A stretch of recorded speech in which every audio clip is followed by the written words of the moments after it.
Some recent evidence suggests that not all people will respond properly to one of the key post-heart attack medications, and some even more recent evidence suggests that there's a simple genetic test to predict whether or not that medication will work for you. The question becomes, how do we provide this new test to patients and do something useful with the results?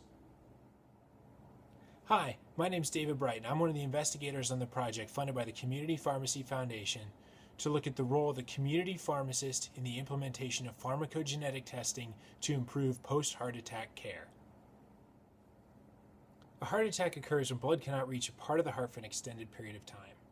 Doctors typically restore blood flow to the heart with a combination of medications, surgery, and/or a stent to hold open the blocked artery. Many medications are given after the hospitalization to prevent a future heart attack, and one of these medications has a tendency to not work well in all people. One pharmacogenetic test has recently been suggested to give some value in predicting a patient's response to this medication. But most hospitals across the country don't have the infrastructure in place to perform this test rapidly enough to do anything with the results before the patient is discharged. Hi, I'm Dave Kaiser, one of the investigators on this study with Dr. Bright. The purpose of this study was to examine if pharmacists in the community setting could facilitate optimal antiplatelet therapy through the applications of pharmacogenetics. We met with pharmacists at 4 community pharmacies and talked to them about sample collection. Here, how to do a simple buccal cheek swab. We talked to them about shipping that swab to the testing laboratory, receiving results, interpreting results, and importantly, communicating those results to the prescriber. In this study, we included patients who had undergone coronary artery stent placement, who had had a heart attack within the previous year, had not undergone previous pharmacogenetic testing, and had met other criteria to be enrolled. In total, there were 30 patients enrolled in this study.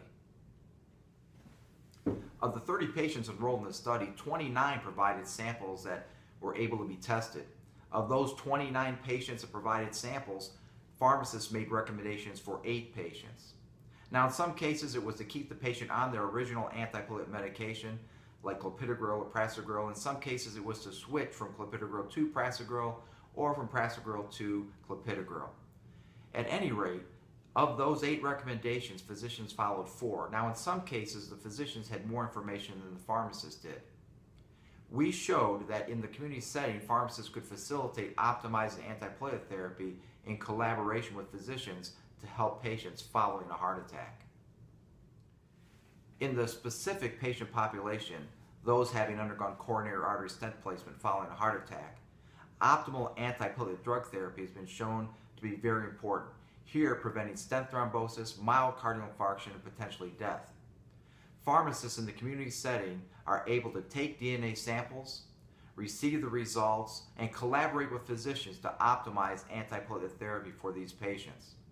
The patients view the pharmacist as a very important member of the healthcare team.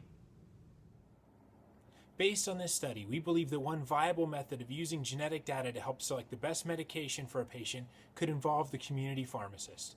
Given the accessibility of community pharmacies to people in the U.S., we believe that there could be tremendous opportunity to involve the community pharmacist in optimizing drug therapy with genetic data.